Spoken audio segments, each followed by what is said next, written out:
Pittsburgh Steelers fans, welcome to this week's episode of Steelers Touch Down Under. I'm Matt Peverell, and I'm not joined by my usual co-host, Mark Davison. I'm joined by podcast producer of BTSC, Bryan Anthony Davis. Bryan, welcome to the show. We're just going to take the son out of the equation. There's no son. It's just Davis, not Davis' son. There you go.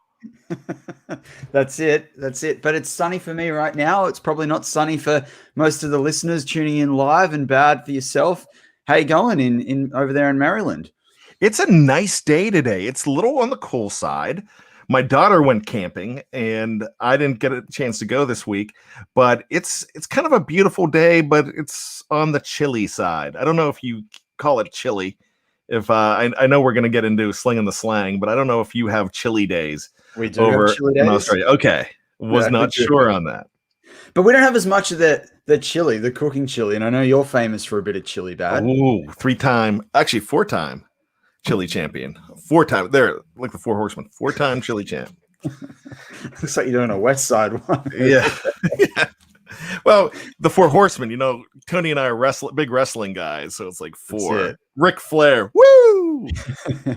Well, it's about 59 Fahrenheit for me right now, so a bit of a cold morning. But as like to say, I get to join everyone from the future and hang out with you guys in the past, and then whenever you're listening to this, whether it's live with us right now or it's on the audio side, you're listening to us in the present. So we've always got that time continuum. Wow, look, we've got a lot of we've got some Maryland in the house. Stacy Lynn and Master of Puppets is from Western Maryland. I'm fairly close to Western Maryland. So there you go. So some of my peeps on the show, and we got to get some Aussies in here celebrating your end of it. That's it. I mean, well, we've got a lot of the usuals in the chat with all of the usual suspects, which we love. Daredevil, Master of Puppets, Kathy Forward, Steeler Chick, as you said there. I know Chad's in the YouTube side he's on the Facebook side. Gary, so awesome to have Stacey Lynn as well. So awesome to have everyone in the house. And Chad there, yeah, Mark's off today. So we sort of did the swap with last week, but always good to jump on with Bad and talk all things Pittsburgh Steelers. Well, it's an absolute pleasure and an honor to be on this show. This is one of my favorite shows. I know I'm the podcast producer, but I love coming on this show because I feel like this is fastly becoming one of the favorites because and I told you guys from the beginning how good this show was going to be, and I love what you've done with it. So I love being a part of it. This is the one show that everybody else on the podcast side is vying to be on. So everybody wants to be on the show with you guys. So that's awesome. I love to do it. And I'm trying to be, and I'm saying this as humble as I possibly can, because somebody in the live chat, not the live chat, but somebody on the YouTube comments, wouldn't say my name, but I knew who he was talking about. Don't be a legend in your own mind, like ... And I knew he was talking about me. So I'm not a legend in my own mind. I'm actually one of those guys that just like think, can I make the cut? And I'm just so glad to be on this show because I feel like I'm in this seat, and Matty, he does this. He's like, look, you come on the show, you could lead the show, you can do this. I'm like, no, this is your show. I'm just glad to be able to hang with you. And then I'm going to fall flat on my face in a little bit when we do slinging the slang. So I know I'm going to get killed on that. But this is an absolute honor to be on the show. So thank you for having me. Pleasure to have you here, Bad. And look, it's funny. Let's get into the first slinging the slang then right there. You said don't be a legend, there. I used to get told, my mother used to always say, don't be a legend in your own lunchbox. So that was your lunch. Okay, I bet you I know that. So back in my day, and I might be older than your mom. Who knows? No, you're younger. Oh, well, I'm old enough to be your dad, though. I will tell you that. Back in the 2 a.m. days, because you're about to turn 30. And so when I was 19, I could have, who knows? I could be. I've never been to Australia, but you never know. I mean, if I don't know what 2 a.m. is over in Australia, but we could have our 2 a.m.s over in Melbourne or wherever. But no, I'm joking. No, but gosh. So the lunch boxes were a big thing. And the show, the A-Team and Magnum PI and Happy Days. And they all you were a big deal when you got your own lunchbox. Oh, so, like when you get like the Yeah, when you were in the Novelty cover of your own item. lunchbox. Yeah. Because I've got a A-team lunchbox with Mr. T right on the front of it. That I mean, That'd be it's just a awesome. great thing. My big one, I had a Steeler lunchbox when I was in 4th grade too, and that was awesome. And you had the Steeler thermos, and it was a great thing. So that's what the lunchbox. I'm sure that's what your mom means by being a legend in your own lunchbox. Look at that. Love it. Love it. Okay, but I digress. I'm taking over, so I don't want to do that. Yeah, that's all good. So look, theme of this week's show, for everyone out there, is I was sort of sitting there this week, and there's all this coverage of the draft, and we've had all or pre-draft, we've had all this discussion for weeks now about everything that's happening in the off season and bringing back players, and we brought back Vince this week, and who knows, we might be bringing back Avery Williamson as well. But I was sort of thinking, all right, but what does this mean for 2021? What are those hopes and dreams, and how are we delivering up on that? And it got me thinking as well. There's a lot of players that in 2 weeks' time, there's players that are going to hear their name called, and they're going to get to live out that dream of playing in the NFL. They're going to be very hopeful about what teams they might get to join or what round they're going to be drafted, both from a monetary side and because you want that prestige of being drafted there. And then there's the rookie class that have come through from last year that didn't really get the offseason, and the Steelers did well with guys like Kevin Dotson and Chase Claypool, and Anthony McFarland came on, and Alex Highsmith did terrifically well. What are they looking for in year 2? And then I got to thinking as well, guys like Vince Williams, and I sort of thought it was his hope that he could make the NFL. He hoped to be, hoping to be drafted by a team like the Pittsburgh Steelers, 6th round. You're there for a certain amount of your career. They have to cut you. They bring you back, and you get to continue living on your NFL dream. So that's going to really be the centerpiece of today's show. And look, we're going to cover a bit of the offense, a bit of the defense, and of course, a little bit of the draft. But one of the things is that we really wanted to get everyone in the live chat involved as well. So Bad and I will sort of kick it off, but we want you to come feeding into the live chat with some of your hopes and dreams. So hope, I guess we're going to sort of kick that off with being wishful thinking. So so Dave Schofield and Dave and I both started this a long time ago, but I would mention the king of wishful thinking. And then he brought in the fact that it was Go West, and then I started singing it. So we'll probably argue over the origin, who came up with it first.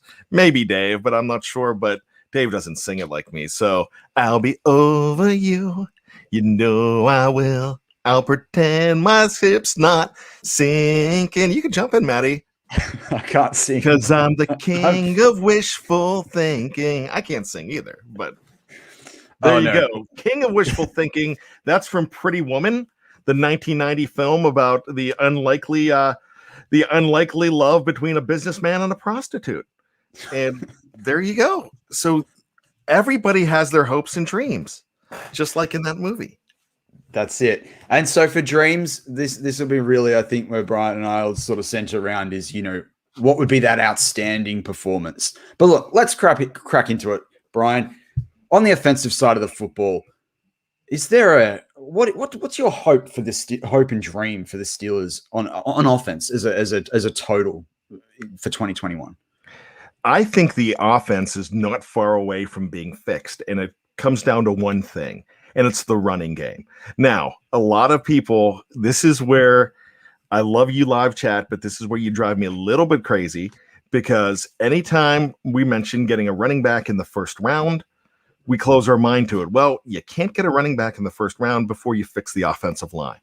And I'm going to talk about this more in my Fact or Fiction podcast that we'll hit tomorrow, but why can't you do both?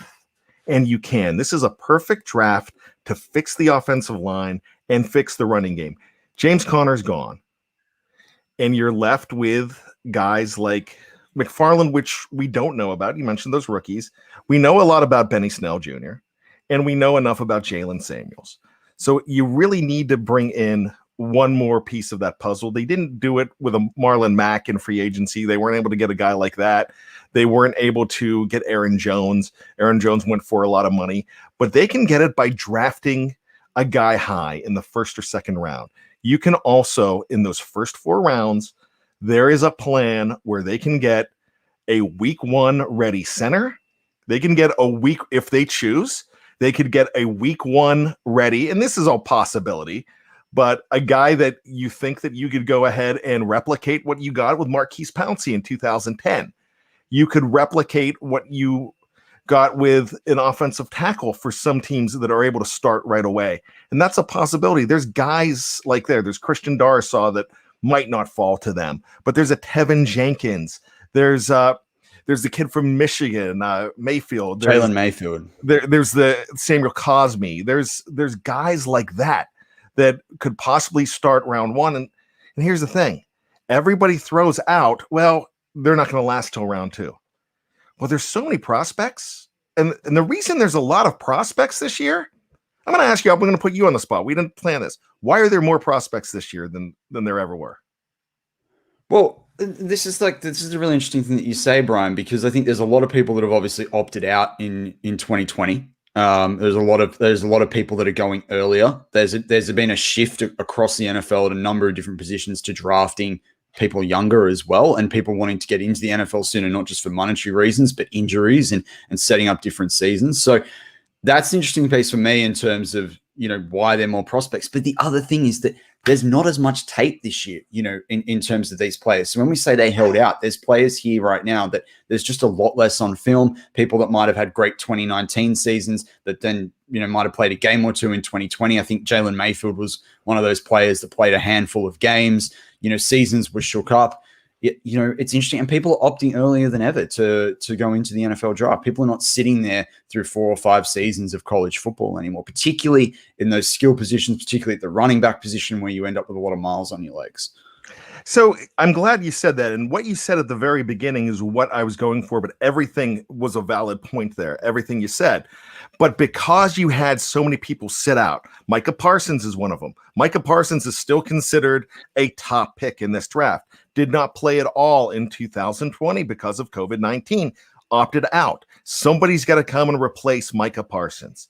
So this happens every year because of injury. Somebody gets an opportunity because of injury, and they still draft that guy. Now, a lot of guys opted out this year, so there's actually more to choose from. So guys are going to be available in the second, the third, and even early in the fourth. This draft is set up so well for the Steelers in a lot of ways. If they decide to go Creed Humphrey at number 1 at center, then they know the running back that they could possibly get in round 2 and the offensive lineman they could get in round 3, or vice versa. They might, and I'm just throwing out names. This is not my mock draft, not who I'm endorsing. But if you go Creed, you can go ahead and in the second round, you can go ahead and get one of those linemen like Eichenberg. Yep. If I mess up his name, help me out. But it's Eichenberg. Liam Eichenberg. Well, in the States, everybody wants to put an on the end of a berg for some reason. But Brian, couldn't you imagine it? The Berg in the Berg. I mean, like the marketing field day you're going to have with that, right?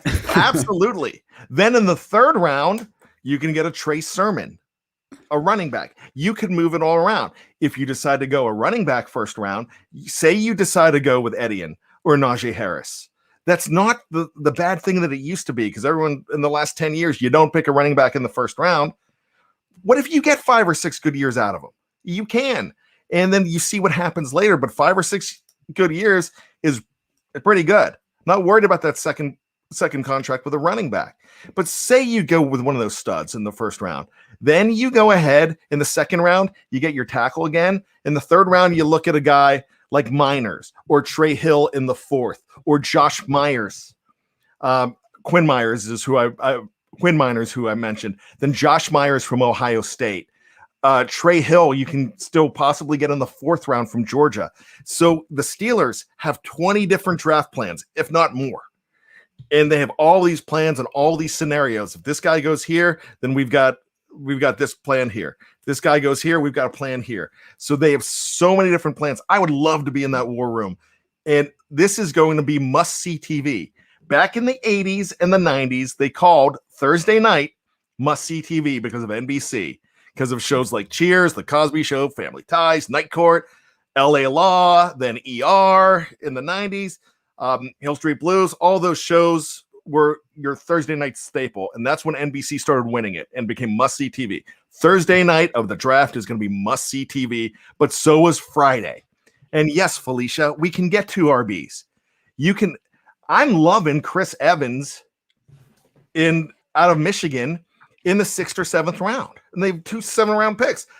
Puka Williams from Kansas. That's a guy you can get in the 6th or 7th.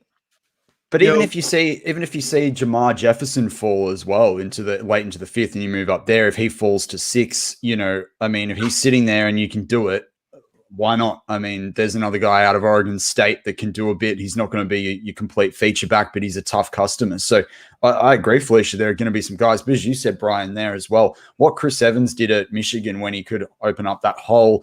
I know we've signed Derek Watt to a pretty lucrative contract at his position, but there, Chris Evans could really mix it up for them, particularly if, Watt's moving into an H-back role. So without a doubt, and this is just one of those hopes and dreams that might be sitting out there for some Steelers fans. So this is going to be a neat draft. And so my hope is, I mean, this is a long way to get back to it, but my hope is that they can fix the running game. And there's so many ways they could do it, but you have to do it threefold: running back, center, offensive tackle. And you've got to do it that way. If you get a center, do the center guard. Now, not a lot of people remember this, but back in 1988, the Steelers picked a guard at number 2. Do you know who that was?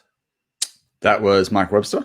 No, that was 1974. Damani Dawson, sorry. Damani Dawson, okay. I had them both in my head, and I was like... He basically played guard his rookie season.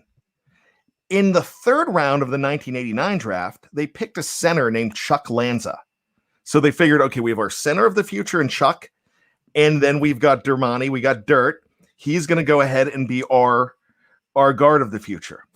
Well, they must have not liked what they saw in Chuck, and we didn't see much of Chuck. Dermani moves over to center for that magical 1989 season, and the rest is history. He is another Hall of Famer in that mix, and a long time. I mean, and he played until 2000 when he got hurt against Atlanta on Monday Night Football. But so you can fix that with those guys. I do like a center guard combo for that reason, but I will take the straight out center as well because I'm loving Creed Humphrey. I love Dickerson, but I'm just so afraid of his injuries. And he could be a fine for a team, but that's scary. But if you can get these guys, you can fix the running game. Now, one last thing to say. You're already starting to fix the running game by having some guys that were on the team last year playing. And that what I'm saying is Zach Banner is a fantastic run blocker. He really is. He excels at blocking the run. He could still protect. He could still pass protect. But he's very good in the run game. Remember all that time you knew back in 2019, 72 was now eligible. You knew they were running the ball, and we hated that. But now that left side, if he's playing on the left side, he's there, and you've got Dotson, who's incredible run blocking. DeCastro has always been good run blocking. They're going to block better against the run this year because of those 2 changes on the offensive line, and that's going to help them. A lot of their problems running the ball is when Dotson wasn't in there. So there you go. Well, that's it. And there's one name that started to tick up in my draft board a little bit, Brian, and he might be one I might tease this week on this week's Steelers War Room, but is Kendrick Green out of Illinois. He played a lot of guard in college, but a lot of analysts are starting to look at him and say he's probably going to be better at the center position when he comes into the NFL. So he's someone that's later, probably round 3, later, more like round 4. So is that a play that the Steelers look to convert into that center role and do another Damani Dawson? But I wanted to bring up our first super chat of this week's show from Shield 91, which says, I'm always busy on a Saturday evening, but I never miss touchdown under for my Sunday runs. Thanks for the off-season work. Hey, bad, with a little Aussie flag there. So good to have Shield 91 in there. He likes to converse with me on Twitter. So Shield's awesome. You're all awesome. Shield's a great friend of the show. So, and Shield's going to be a part of the mock draft coming up. Really? Yeah. Awesome. Shield's in, and I've got to tell you this. I'm going to do a quick plug since I'm going to do it. Stacy Lynn's in the draft too. So we're going to have the lottery tomorrow on Tales from 2 a.m. Tony and I are going to get together. We're going to make the picks. we're going to tell you what team you're picking for tomorrow of the 31, because nobody is allowed to pick the first round pick anymore, because we're just going to. Last year, Joe Burrow fell to number 4 in the draft, and I just want to put Trevor Lawrence number 1, and so I just made an executive call on that. But yeah, you'll find out tomorrow where you're drafting, so check that out. A little plug for the show for 2 a.m. my solo show usually, but Tony's going to come on with me as well. Nice one. But Stacey Lynn brings it up a little bit about where I'm sort of hoping and dreaming for the Pittsburgh Steelers. So, Brian, you answered the run side of the football. My hope my hope for the Steelers offense in 2021 is that we can, and it goes back to everything we've just talked about with centers and guards and tackles and what have you, but can we give Ben 3 seconds or longer to throw the ball? That would be my hope for 2021. Let's give time for Ben to read downfield, not have to go to the first wide receiver that gets open or that first read. That's going to be really big for me in 2021, and I think it's going to open it up for the Steelers offense as well. But my dream is that we sort out the tight end position. And I think when you earlier were talking about drafting a running back, does that allow us to move someone like Jalen Samuels from that depth piece to that H-pack role? Is there a tight end that we can pick up late that can do that best mix of blocking but still be able to catch passes? There's guys like John Bates out of Boise State that'll be available 6th round or later. And also with the amount of prospects that we mentioned earlier coming out, there's a bunch of tight ends that you'd usually see picked up from 5th round all the way to go undrafted that will go undrafted likely in this draft. So there are opportunities, and let's just hope that the positivity around players interviewing with the Steelers continues, and then the Steelers can have the pick of that bunch. But Brian, the other piece that I wanted to sort of look at within these hopes and dreams for the Steelers offense is current players on the team. So we've talked a little bit there about generally about the offense and a little bit about who they could draft in from an offensive perspective. But is there a key player that you've got a hope or a dream for this season on the offensive side? Yeah, absolutely. And it's going to be a guy I just talked about. It's going to be Zach Banner. Zach Banner's still unproven. I thought he looked decent in the first game against the New York Giants on Monday Night Football, and then he goes down with 5 minutes left in the game. But right now, he's kind of a key to everything. And the reason he's a key to everything is he's most likely going to be playing left tackle. Now, I'm talking about this more on Fact or Fiction, and and I don't want to give it all away, but the question centers around Alejandro Villanueva, and he's another guy that you might see come back, but you're not going to find that out until after the draft. Yeah, because if they can bring a quality first round guy in, or for a week 1 starter, a guy that has all the potential in the world, like Marquise Pouncey way back when, to be a week 1 starter or be ready to be an understudy and be there should Zach Banner not be up to the task. I still think he's going to be, but you're going to find that out. If they end up with a 4th or 5th rounder offensive tackle, like a James Hudson or someone like that you're not ready to, that needs to sit and redshirt or what have you, then you're going to see them possibly give Big Al a call for another year. But you're also going to think about this. If you pick up a guy like Creed Humphrey in the 1st round and you're going to want to start him at center, then you're probably going to want to bring Big Al back to help out with Banner and help out with that position as well, because you don't want to have 2 rookies on that line. Like you're still going to want to pick rookies. You're going to want to have a bunch of offensive line picks. You're going to have at least 3 offensive line picks in this draft, as far as I'm concerned, out of the 8 picks. Well, and you need to, because, as a lot of us have started to allude to, across BTSC, this was probably not Big Ben's last year.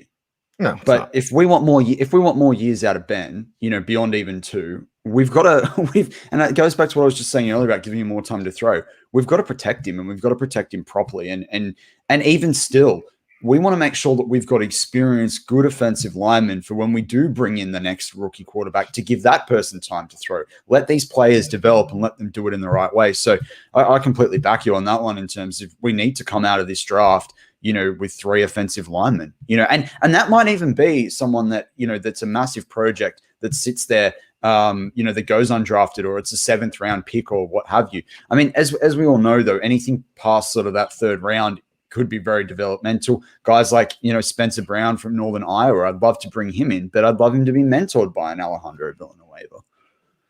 So that's probably what you're doing now. Some people think this is his last year. Ben is not leaving until you kick Ben out. He's like your mate, the bloke that comes over and says, "Hey, can I crash on your couch for a few days?" Next thing you know, he's eating cereal out of a large Tupperware bowl. He is burning up your Netflix account. He's in a robe.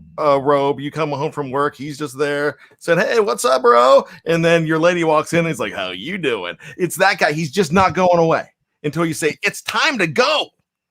And that's why, even with avoidable years, Ben's going to find a way to stay. And I love that. I would be that same guy. I'm like, I'm not going until you say, "Don't let the door hit you where the good Lord split you." I'm not leaving. And so that's absolutely so. Where you think Ben might be here for just one more year, he could be here for 2 or 3. You just never know. But you're right. They need that. He needs weapons if he's going to be here, and he needs help. Going back all the way to the tight end thing, yeah, they need to have a guy that either can block, a guy. But if you get a guy early, like the kid from Boston College, who I always forget his name. It'll come to me in a second. Logan, is it first name? I forget.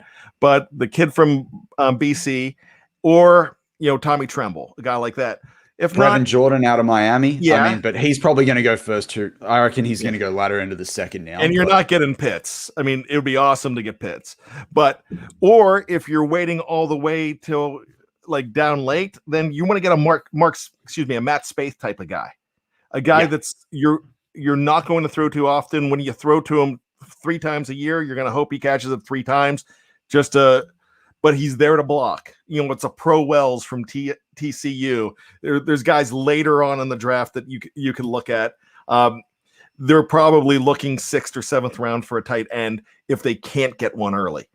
And that's what they're going to need to do, because there's so many picks that they're looking at. So I think with the presence of Eric Ebron, they're going to say, okay, we have our pass catcher. We can bring in another guy. We can keep a guy like Kevin Rader, or if Zach Gentry's ready, not to be a primary pass catcher, but be there to have the blocking assignments down. A lot of people don't realize Jesse James was a blocker for a long time. Yeah. Before he started catching the ball. Well, and it's what we expect out of Pittsburgh as well. At every position, wide receiver, running back, and tight end, you've got to be able to block. Absolutely. And look, and just speaking of blocking, for me, my big dream or hope when it comes to Steelers offense as well. I mean, you mentioned there Zach Banner. For me, it's Kevin Dotson. I want to see Kevin Dotson continue that growth. I want to see Kevin Dotson in a Pro Bowl jersey, at the end of this season, create those holes, bring that nastiness in. Yeah, for me, it's just Dotson, keep on going. I said, Mark asked me a few weeks ago who the leader of this locker room will be in the years to come, who that inspirational leader is to replace Mike Pouncey, Maurkice Pouncey, sorry. And I was sort of sitting there going, I really hope it's Dotson. He lives and breathes black and gold, and let's see it. But with that, oh, I'm sorry. I just was going to say the problem with Kevin Dotson is you have him as a dream. Most of us, and that's a really good thing to have him as a dream. Most of us have him as an expectation. And we're going to be really disappointed if he falls flat in his sophomore season here as a pro. I don't think he'll fall flat. I don't think so either. I don't think so either. But for me, he's an expectation. I've already penciled him in as the future. But I agree with what you said about this guy being the player. I think, though, you do bring up a really interesting point there, though, Bad, because I think with Dotson, it's going to be very interesting this year to see what they do, whether they put him at the left guard position, whether they move DeCastro over. And, there are a lot of people that are sitting there going, well, his sort of mongrel in the run game, his nastiness in the run game next to Banner, does that fit? Are you going to move a Pro Bowl player, perennial Pro Bowl player, into Castro over and out of his usual position? Can you put him next to a a Chooks or a tackle that you draft, or even Villanueva. There's sort of been previous thoughts around Villanueva making it hard for the guard on his inside. Is that too much to expect for Dotson? So I think you brought up a really good point here, because Dotson doesn't have it as easy as what a few people might think based on last year's performance. Absolutely. He does not. And this is a guy that he's still in his, the great thing about Dotson is he's still the kind of guy that has so much to prove. You don't think he's got a chip on his shoulder after sitting down for a returning Matt Filer last year in the playoffs? We're all ticked off about it, but you don't think that drives this guy? I love number 69 Dotson. I think this guy is fantastic. I think I loved him on draft day. I saw this man pulling a truck. He didn't get invited to the combine, Matty. They didn't have enough respect for this guy to invite him to the combine, but the Steelers knew what they were doing when they picked this guy up. They drafted him with their second pick in the 4th round. They bring this guy in, and next thing you know, on TV, we're like, we have no clue who Kevin Dotson is. Now we're watching him pull a truck, and we're like, whoa, if this guy can do what he can do, what he's shown on the screen, it's going to be pretty amazing. Then he came in. We got worried because DeCastro's hurt. Next thing you know, he's starting week 2. He started because Wisniewski was starting, and then he gets hurt. Now you have a rookie that had no training camp comes in and plays so well. And guess what? Those first games, they were running the ball. They were the first 3 weeks of the season. They had 100-yard rushers in all 3 games. They were only team to do it. Then all of a sudden, things fell apart in the run game. But Kevin Dotson, that's the problem, though. We expect Kevin Dotson to pick up right where he left off, and there's always that sophomore slump sometimes with some players. Not always, but there's a lot of times there is that sophomore slump. I just don't think Kevin Dotson has it in his makeup to struggle. But the funniest thing about it, you mentioned it there, is like, he didn't get invited to the combine, and then you've got someone like Robert Hunt, the tackle that Miami picked, that was playing next to him, that went in the 2nd round. And you sort of sit there on tape and you see what they did next to each other, and it's like, how do you miss that Kevin Dotson was so helpful to Robert Hunt? And then you've got the difference in the players there. And what does Robert Hunt certainly didn't earn that 1st round pick when they did the redraft at the end of the season. So, but look, that wraps up part 1 of this week's Steelers Touch Down Under. Join us for part 2. We're going to look at the defensive side of the football, some hopes and dreams there. We're going to do our usual sling and the slang. And of course, we're going to continue with a bit of a preview toward the draft. But we look forward to joining you there if you're on the audio side. So flick over to part 2 on the YouTube side and the Facebook side right now. Just hold tight for a couple of seconds and we'll be right back.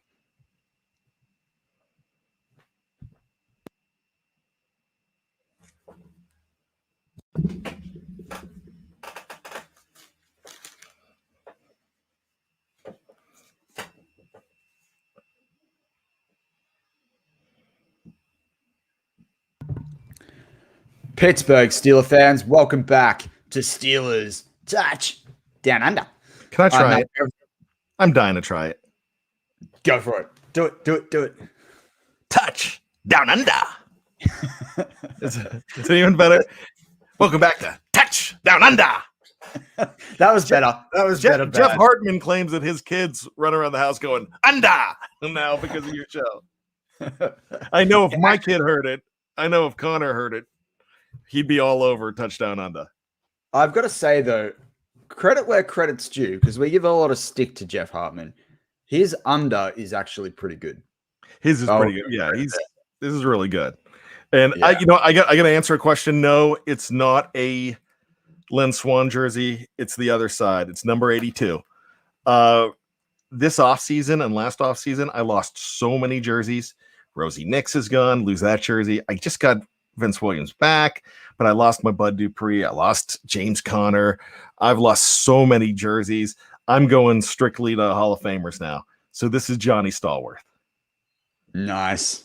And I've got the Devin Bush. I like the Devin Bush. That's him and Juju are my only current ones. I like that. I've got a more of the Hall of Famers. But look, we're just continuing this bit of Aussie flavor. Let's get into our sling and the slang. So as we always say, just as Big Ben likes to sling the rock, we like to sling the slang. And Bad's had a lot of goes at slinging the slang. I'm not good at this. So I've got a couple of words that I wanted to keep to give Bad a go to try, and both in guessing what they mean and also having a go at saying them. But Bad, first of all, and I asked Jeffrey Benedict this question a couple of weeks ago, you know, and you're Mr. Pop Culture of BTSC.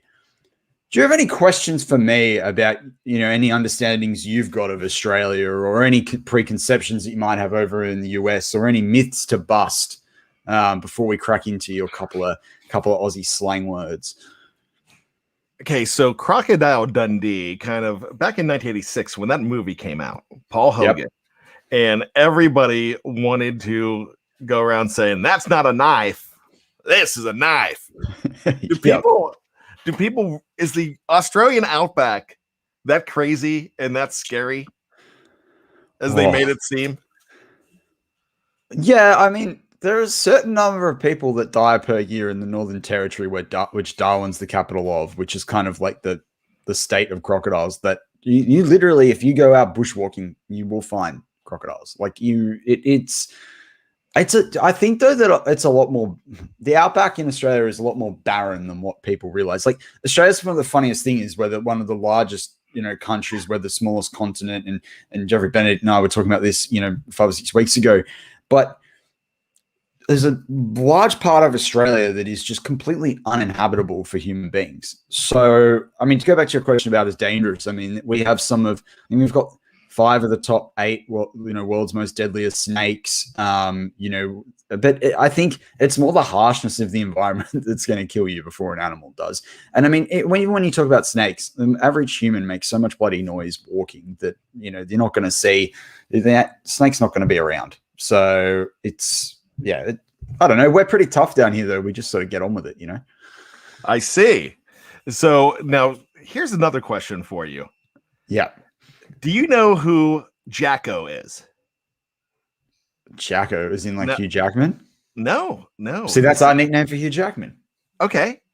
There was actually a very famous Australian rules football player back in, I guess, the 80s.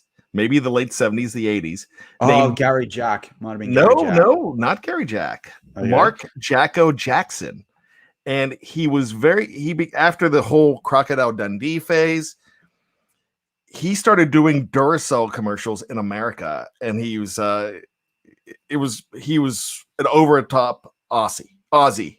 He was over the top, and he did these there we go. Tough Duracell. You know, they're tough. You know, they're gonna last forever. And this was an Australian football player. So that's a guy that I don't know if I'm the only one that remembers Jacko. I hope somebody remembers Jacko from the Duracell commercials. But I did look him up right when I was listening to you there, just to make sure I had his name right.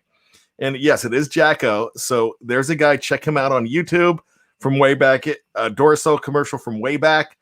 But I wanted to know if he was completely lost on you guys, and he's one of yours, and you can't remember.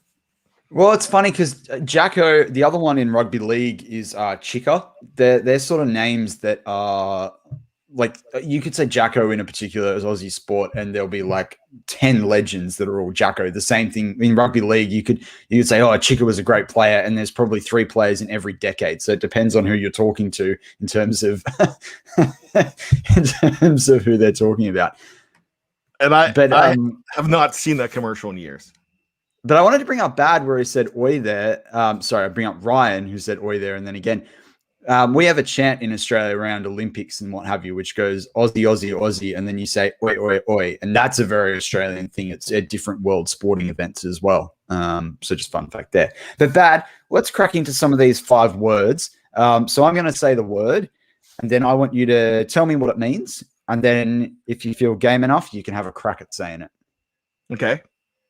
So the first word on our list, and I think I might have said this one before on a previous show, so maybe you've heard it, is shocker. The shocker? The shocker. So it would be spelled SHOCKER, but obviously ERs become AHs almost when we talk Aussie. Well, we have something called the shocker here, but that's more of a 2 a.m. story, so I don't want to bring that up. So I would say the shocker, if it's anything like it is over here, it's a grand surprise. It's coming out of left field.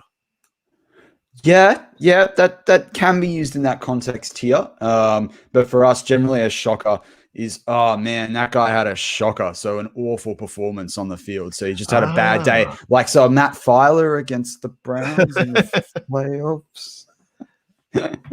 So although Maurkice Pouncey's hike was definitely a shocker there that led to that touchdown. So yeah, but look, that's a bit like under. So I'm sure you can say that one. All right, the next one on my list is a bit of an Aussie shell shocker. There you go. No, I was bringing that up. Sorry, I was bringing that up because Snowman just says he wants a Donnie Shell jersey. So right. There you go. The next one on the list was Young Gun. What's a young gun? A young gun is a rookie or somebody, a youth. Now, back in 1989, there was a movie that had a lot of the young actors. The Brad Packer is a little bit older. Charlie Sheen was in it. I think John Bon Jovi, he did the theme song. It was from One and Dead or Alive was in the first movie, their song from 1987. And then he did John Bon Jovi had his number one solo single called Blaze of Glory. And you had all Emilio Estevez. You had all these young guns in it. So a young gun would be somebody that's up and coming, young and hungry. That's it. You nailed it. Maybe we got that one from the US. There you go. It's hard with some of these because like there's things that we say all the time, and then we have so much pop culture that's come from the US down here, and it's sort of hard to know whether we've said something or not. And then when you don't hear it as much in a sporting context in the US, so for us, it's very much tied to a sporting context if someone's a young gun. All right, the next one, and I actually asked this of Jeffrey Benedict, and he almost got it dead set on the first go. What is a show and go? A show and go. And it's not a 2A. It's not a 2A reference. You knew I was going there, right? Now I'm thinking of could it be like not in the traditional sense, but could it be like a hit and run, but not with a vehicle, but you just go in, you show off, and then you're out of there. You're like, oh, I'm in and out. It's like the seagull approach. You ever hear about the seagull approach? No. Oh, like to swoop in, get the chip and go. Well, or the fry. They have the seagull approach in business. You come in, you poop all over the place, and fly away. So that's kind of that's in business. You come in, you yell at everybody. It's a seagull approach, and then you're out of there. So Fair enough. It something like that? A show and go? You come in a blaze of glory, and then you're out just like that. No, and it's worth Googling show and go rugby league because that's where it's often done. It has happened at rugby union as well, but it's actually like a pump fake. So you show and go. So it's like basically like if you go to pass the ball, but then you go and then you actually keep going and you run with the ball the other way. So yeah, it's kind of like a pump fake. You know how like Ben like sort of pulls it back. I'm imagining a guy in a big trench coat. Woo! And I'm out of here. A flasher. I thought he was meaning a drive-by of a different kind, but anyway. Anyway, but we also call those dummies where you also do a pump fake. But show and go it's a particular style thing, and when you see it, it fools defenses. So it's quite an interesting one. But yeah, never in my wildest dreams would have I gotten that one. The next one on my list, and I actually said it before because it described it perfectly. But when we say in Australia that player's got a bit of mongrel in him, what do we mean by that? Oh, that means that he's tough. Yeah, that's scrappy and tough. Yeah, nasty, just like don't want to go near him. And that's what you look at like a guy like Kevin Dotson in that run game in terms of opening up holes. He's just got mongrel, James Harrison mongrel out of the offensive outside linebacker position. So and then the next one I wanted to give you a bit of context for. So the word is biff, B-I-F. And biff comes back. It was a bit of a saying, and who knows, it may have come back. It started in rugby league in Australia about 30, 40 years ago. It was, and there's been a big sort of campaign about 10 years ago that said, bring back the biff. It was done by a fictional character called Reg Reagan. So Google him, who was played by a ex-Australian rugby league player that sort of created this alter ego that was this stereotypical Australian rugby league supporter called Reg Reagan. Big porn star moustache, big beer gut. Like you have in November. Like I have in November. But not the beer gut, but the porn star mustache. That is grade A. That is Boogie Nights top shelf, what you were sporting back in November. I think you should have it all the time, but it's just not me. I'm not allowed to have one. Mrs. Bad says no. Well, my lady says when I'm like in my 50s, 60s and it's more silver fox, that then it might look a bit cool when it's all like gray and silver. So I don't know. We'll see in 50 years time what she thinks about it then. But it's a hard hit. Anyway, it's got to be a hard hit. Yeah, it's not. Biff's not a hard hit. No, Master Puppets says Biff is a Batman comic book sound, which immediately I was thinking of that too. No, Biff is like in the old 60s cartoon one. Well, yeah, cartoon Biff, one, the live show. It's like, yeah. They came up with a cartoon font. I love that. That's the Batman I grew up on. I grew up on all of that. My mom had it all on tape, so I used to watch all of it. No, a Biff is a punch up. So a bit of a scrap. So when we say bring back the Biff, but it's sort of been a thing of bring back the Biff and bring back that old school toughness, but generally it means just players wanting to smack each other. So is it a brawl? Yeah, basically. Okay. So when it's gloves off, but it's multiple players. But yeah, bring back the Biff. So like in hockey, famous for Biffs back in the 70s would have been some team that nobody likes, the Philadelphia Flyers. And, let me bring that up because Matty P is a Flyers fan. And I think I was looking for my jersey somewhere. That's the only problem I have with Matty P. They haven't won since the 1970s when they were biffing. So maybe they should bring that back. But with that being said, yeah, they haven't hoisted a cup since 1976? Yeah. Or 75. Yeah. 75 or 76. 76, I think it is, because it's a year that, Anyway, come to the dark side. Come over to the Penguins. It's time. Well, my lady's a Penguins fan, so there you go. She's the smart one in the family. Stacy Lynn, a Bruins fan. Penguins played the Bruins today. I don't even know what happened in that game, but you can't do that, Manny. She's the smart one in the future family. So I trust her. In fact. She's going to do the show from now on. I'm not coming on Touchdown Under without her now. So she might be watching live. Actually, I'll ask her if she'll do an appearance. But no, it's called Loyalty. Bad. They're the first team I went and watched, so it's called Loyalty. But look, let's get back to talking Pittsburgh Steelers. We did the offensive side, hopes and dreams. We want to see the live chat come in here too. Let's look at the defense. Bad. What's your hope and dream on the defense? Current position group, current performance, current player, rookies. What's your hopes and dreams? My hope and dream for the defense is that they don't get old quick and that they know what they're doing as far as letting Steven Nelson go.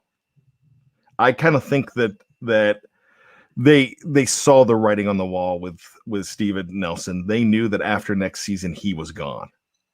And we're not privy to the conversations they had with him, but they could tell that he was going for the big bucks. And when he comes out and says they don't think I was worth what I thought I was worth, I have no problem with either side on that. If you're Steven Nelson, yeah, you're worth what you think you're worth. And I have no problem with that.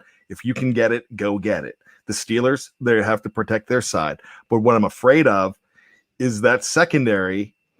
Cam Sutton is the key to that entire defense right now. Cam Sutton, if he's playing in Steven Nelson's position, and we think he's going to be, he's got to step up, and he has the biggest bullseye on him.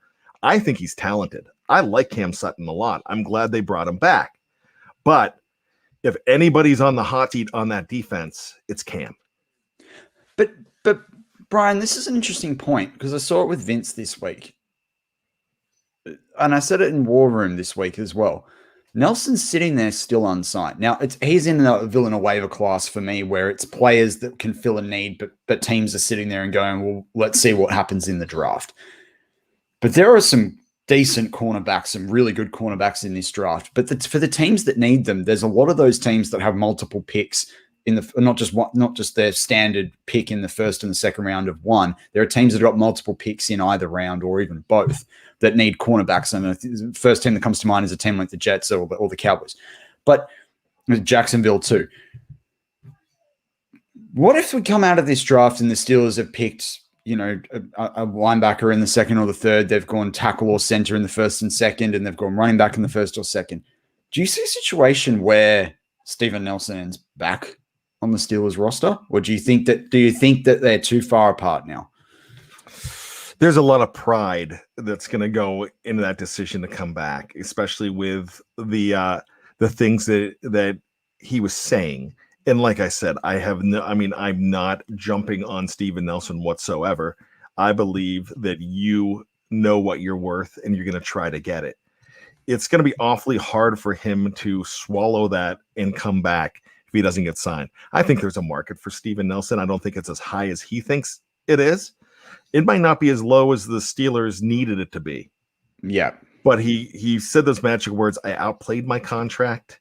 It's a problem you didn't outplay the contract yet, though, because you had one more year, and it wasn't they were looking for an extension, which this is what's going on in my mind. I think they were looking for an extension. They tried to extend him, and he's like, oh, no, I'm not extending for that because I'm a free agent after next season. I'm going to make a bet on myself. No problem with the player ever betting on themselves. You have to get yours before the team. I mean, really, especially when you're looking for that big contract. Now, he did get his big contract. When we were talking about guys like Juju, I would have had no problem with Juju if he got $15 million for what the Steelers could have paid him. I would have had no problem. It's the Bud Dupree situation. Yeah. I'm going to be standing and clapping when Bud Dupree walks into Heinz Field, because there's no way you can keep Bud Dupree for what he was worth and what he knew it was worth. He couldn't. There's no way if I was his advocate, his dad, his brother, his agent. Well, not his agent. Agents aren't going to tell you the truth. Agents just want that big contract. But I would say, Bud, I know you love Pittsburgh. You got to. I mean, you're so far apart. You got to take that money, and he knew that, and he did. And I'm advising him every single day of the week and twice on Sundays to leave. But what Juju did was admirable, because he could have got a little more, but he's betting on himself. But do you think that Steven Nelson do you think he sits there, right? And I agree with you. There's a lot of pride that would have to be swallowed up. But do you think if he sits there, right, and he looks through, and I'm more interested in looking at guys like Brian Poole, who I know that you brought up when he was. I love Brian Poole. I don't know why he doesn't have a job. Well, I was just going to say, because you brought him up a few weeks ago, and I sort of sat there and went, what? He's not with the Jets anymore? And then he sat there unsigned, and I'm like, well, I'd rather bring in a Brian Poole. But just playing devil's advocate on Steven Nelson, what if he sits there through it and no one's offered him a couple of weeks after the draft? Do you go back to Pittsburgh because they know how to use you, and do you try and play that out, or do you sit there and wait till an injury or someone else calls you up, or do you accept even less than what you think you're worth, than what even the Steelers are offering you, just to go somewhere else? I guess that's the question, because as Mark Tobin's brought up, corner has been an issue for a while, at times for the Steelers. I kind of need a plan here. I trust in Colbert and Tomlin, but Mark brings up a fair point. It all depends on what kind of face you're trying to save.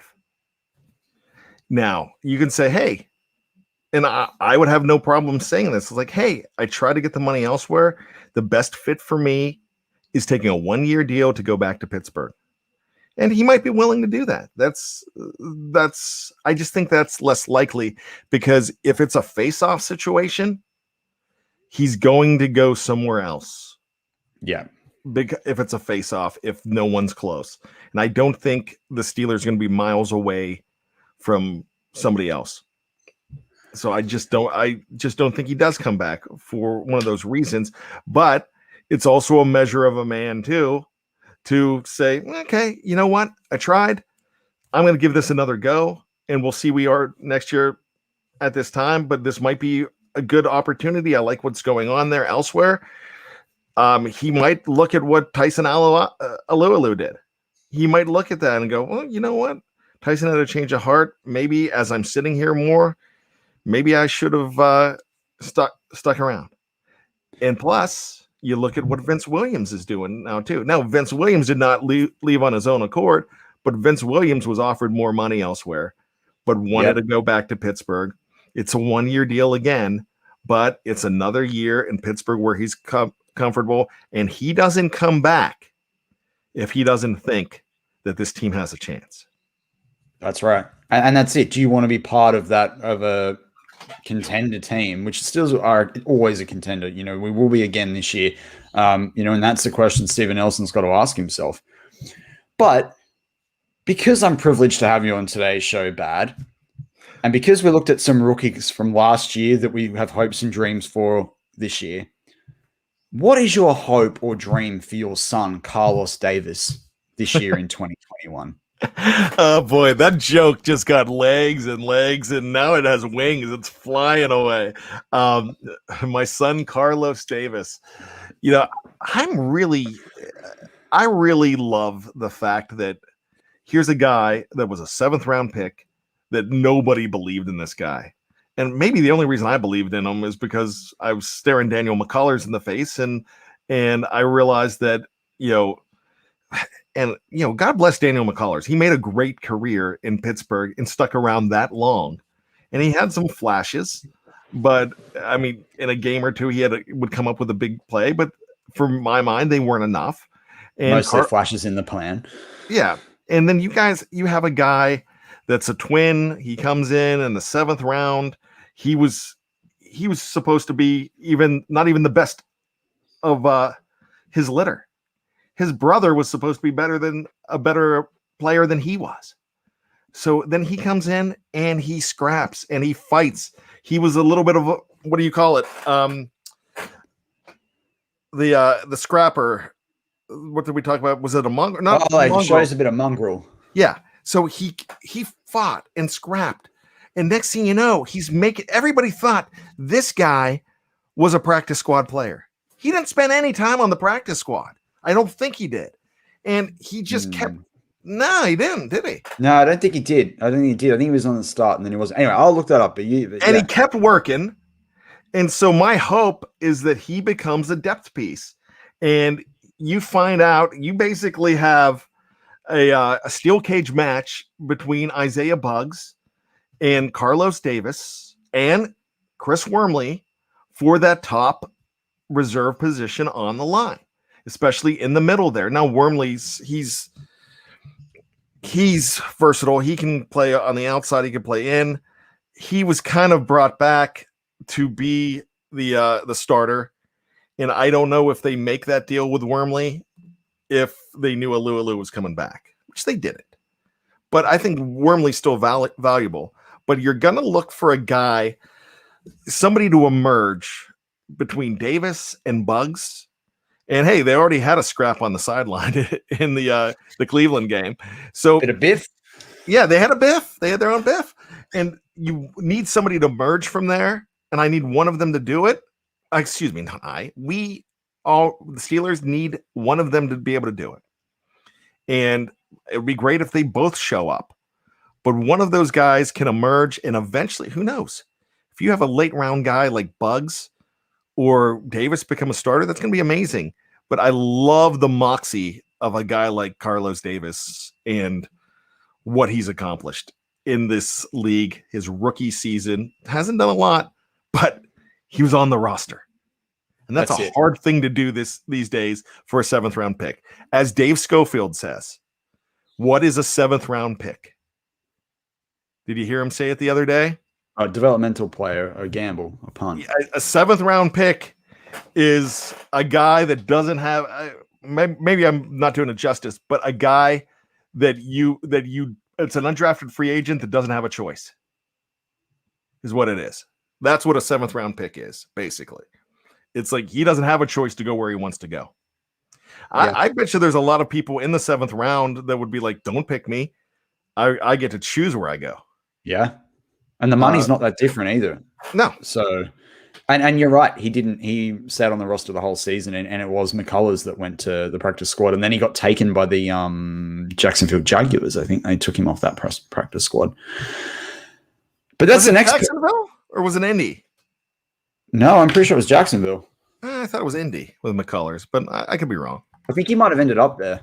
But anyway, let's move on to the hopes and dreams for the NFL draft. We've talked a little bit about players that, that we'd like to see in different positions and how the Steelers can, upgrade in 2021 across offense and defense. And we've mentioned a little bit about the draft. They're bad. But I wondered whether there was a hope or a dream. And I know that Dave Schofield says, don't fall in love with a player, because the Steelers won't end up drafting him, just like J.K. Dobbins. A lot of the fan base, went after him last year and we didn't get him. But I'm going to give you the free license on this show. Is there a player that would answer your NFL draft dreams? And then what's your hope for the Steelers this NFL draft? Man, I keep going back and forth with this. I am doing so many mock draft simulations, and I keep going back to the first round. I keep on going to guys like Tevin Jenkins. I'm kind of off of the Zaven Collins bandwagon now because of the return of Vince Williams. I think they're going to draft an inside linebacker, but I think it's going to be a guy like Chaz Surratt in the third or the fourth, a Dylan Moses second, or maybe in the third. I think it's going to be another. Remember how I said you have to mix and match these guys? Yeah. My ultimate dream, and I'm going to cop out for a second, but I promise I won't ultimately. But my ultimate dream that it's some kind of mixture in those first 5 picks.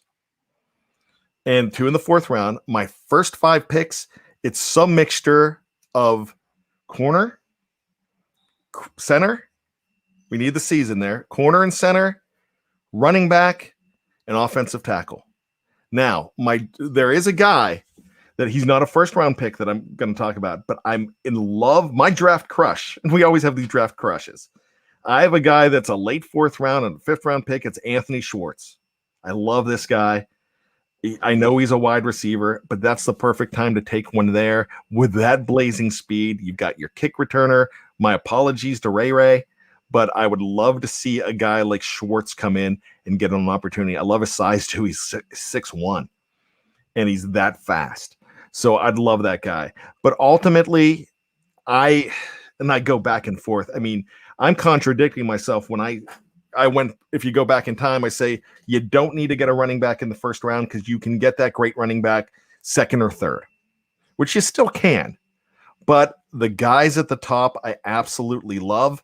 And you might not get these guys in the second round at number 55. So I'm wanting any one of the 3 of Javonte, Najee, or Travis. And those are, I really want that stud running back. And I want it with the caveat that you get his blockers in 2 of the next 3 picks. And like I said, there's a plan for it. It could be Trey Hill at center. It could be, I don't think Tevin Jenkins is going to fall that far. I like a guy like that. But my ultimate dream for this draft is this. This is my ultimate dream. It's not a name. It's the Tampa Bay Buccaneers. You say to the Tampa Bay Buccaneers, you want a running back really bad. I want your 64th pick, and I want a 5th rounder. And we'll go to number 32. You're going to get everything you desire if you're the Pittsburgh Steelers at number 32 that you were going to get at 24. You're going to get some combination because the Steelers don't have to be in love with one guy. They've got a whole bunch of guys that we're going to be happy with if they pick first. So they could have that luxury to go to 32 and get that pick. And I think that's possible. I think that's a trade that just makes a whole lot of sense for me. And get that 5th rounder and get that 2nd round pick, which is basically a 3rd round pick because it's 62. It's going to be after your 2nd round pick, so you would have 2. But if you have 55 and you've got 64, you've got some room to get those other players that you possibly need. At 32, you can still go Javonte Williams, maybe Travis Etienne, maybe Najee, wherever those chips fall. You can still get your running back at 32. But you could also get a a week one possible center and a week one possible offensive tackle, or maybe a corner in those next two picks with two second rounders. So that's my ultimate wish list and dream, that they could pull off a deal. Well, and I'm a believer of that dream. I mean, just to close out this week's show, I'm a big believer in that dream. I think that, as you said there, Bat, it gets you everything you need. It gives you an opportunity to draft a player that I've been, it's been a bit of I've got sort of two draft crushes in this draft, and that's one of them that I got to talk about this week on War Room in Cameron McGrone out of Michigan. He's a bit developmental, but, he will be gone by the end of the third. If you get an extra pick, you can go get someone like that in the inside linebacker room. I know we just brought back Vince, but I honestly think with some solid coaching there, next to Devin Bush, those two Michigan guys can do a heap. My hope is bad that they acquire a couple of extra picks in this draft. And I know everyone's made fun of, I like to, do have a million trades in my mock drafts. And that was when I accepted all the trades the algorithm offered me. You got to understand, that's who we are. We got a BTSC family, and we've got a BTSC contributor Slack family. And once you get cracked with something, I'm getting cracked with the whole Haskins thing. Maybe they don't love Haskins now, just because something that I read into something that somebody else put up there, and then I let it fester in my mind. I typed one thing, and then they're going to be on me forever on that. And poor Dave Schofield, he didn't know enough about Deontay Johnson, but we will hack on him forever about not loving the Deontay Johnson. And he has assigned Deontay Johnson mini helmet. He loves Deontay Johnson, but on draft night, we went 2 minutes after the pick, which we're going to go 5 minutes after the pick this year. We went immediately after the pick, and he was just shell-shocked because of that pick. So, But we're going to get him forever on that. They're going to get me on Touchdown Zone. You're going to get me on 2 a.m. You're going to get me on Seattle has 2 losses. I give you the most ammunition, but you're going to be stuck with that forever. And it's kind of my fault, because I kind of made fun of you the most at first. And I do it out of love, but that's the old thing. Doesn't matter whether we're talking good about you or bad about you, as long as we're talking about you. And that means that once you get picked on, you're in the family. So congratulations, you're in. So with that, and it leads very well to what you were saying about Dave there. My dream, and it's been weeks now. It was one of the first guys I profiled as part of Steelers War Room. But is Damie Brown, North Carolina State, NC State there, the wide receiver. I know wide receiver is someone that just makes no sense to even draft a wide receiver unless they fall. I know you're big on Anthony Schwartz, but he's 6'1", 195 pounds. He's just got this ability to stretch the field, 4.46 40. And I've seen that Snowman's dropped in his last minute super chat, as he always does. But Damie Brown would be an awesome weapon for Big Ben. I know we've sort of locked up the wide receiver room. I'd be happy. I know they've already paid Ray. I'd cut him, or I'd make another trade somewhere else, or trade Washington, whatever you need to do to get the pick.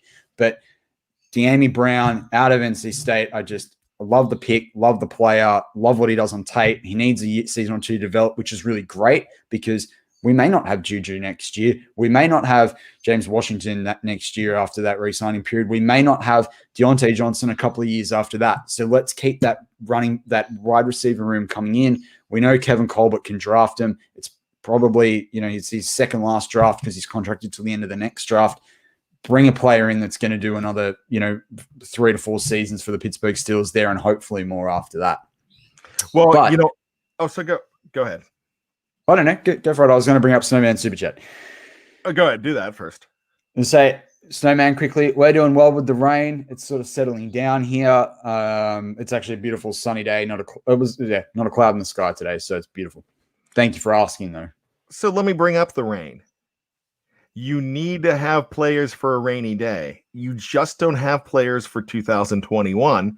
You mentioned Juju. Juju could possibly be gone after next year. He could win that bet on himself and go somewhere else. So look at that. You keep on needing to build that position. I think they're absolutely going to draft a wide receiver.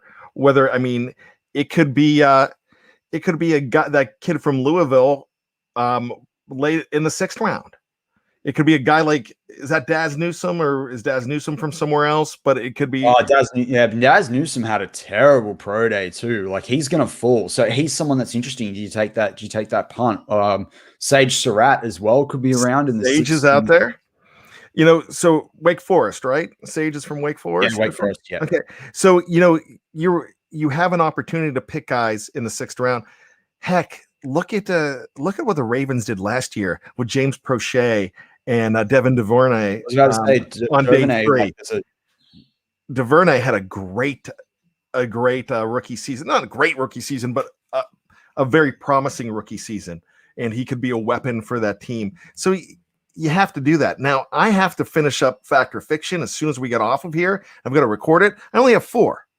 I just came up with my 5th because I think the popular misconception is that you can't draft a wide receiver at all. I'm thinking that that's fiction. You have to look at a wide receiver. You got to do it late. If you do it in the 1st round, I'm going to be livid. A lot of people are going to be livid if you do it in the 1st round, because that's just something you can't do this year. You could, but this is a make right year. When I say a make right year, this is where you have more things that you can fix, and you can fix it in this draft. But you got to do it right. This is kind of, I don't want to say a make or break year, but it kind of is in the draft. This is the perfect year for a lot of teams to be able to do this draft right to set up their future. And where a lot of people in the national media think the Steelers are right in the middle. I mean, I see some people with 7 playoff teams have them at number 8, where everybody thinks that they're also Rams. I'm fine with that. Kevin Colbert doesn't think it. The guys that came back that decided not to go elsewhere don't think that. And I love that. But you've got to make this draft is probably one of the more crucial drafts for the Pittsburgh Steelers than it has been in years, because this draft is the difference of going full rebuild or continuing to be contenders and being Super Bowl contenders. And that's the bottom line in this 2021 draft. I am more excited for this draft than anything that I've been excited about for a long time. I get so pumped up every year for the draft. I drop what I'm doing. I told you the story. I was in Vegas. All my buddies were at the tables. Heath Miller's about to be drafted, and I'm there. I have a question for you, Bad. I don't use hair gel anymore. Neither do I. That's impressive. But you got to understand, he just woke up where he's at. No. I use wax, so I got you on a. Oh, you were okay. Yeah, this is natural, and I got to tell you, it does actually naturally. Yeah, it does actually. Anyway, and I'm going to be 50 years old in December. And if I show you my head, there's not a trace of a bald spot. Maybe a little bit of a receding hairline, but not much. The only genetic lottery I'm ever going to win was my hair. Everything else is a train wreck. But the hair is the only place I'm going to win. This is all natural bad. All natural. No hair gel, though. I've done the hair gel thing, but it might be shiny. Nothing in it. And with that wraps up this week. Don't hate me because I'm beautiful. Gosh, listen to a fat guy saying that. I'm sorry. Go ahead, Matty P. I was going to say the Steelers draft this year, it will be shiny, but let's hope there's something in it for the long term. That wraps up this week's Steelers Touch. Down under. I'm Matty Peverell. You've had Bryan Anthony Davis. Enjoy the rest of your weekend or your day if you're listening to this on the audio side.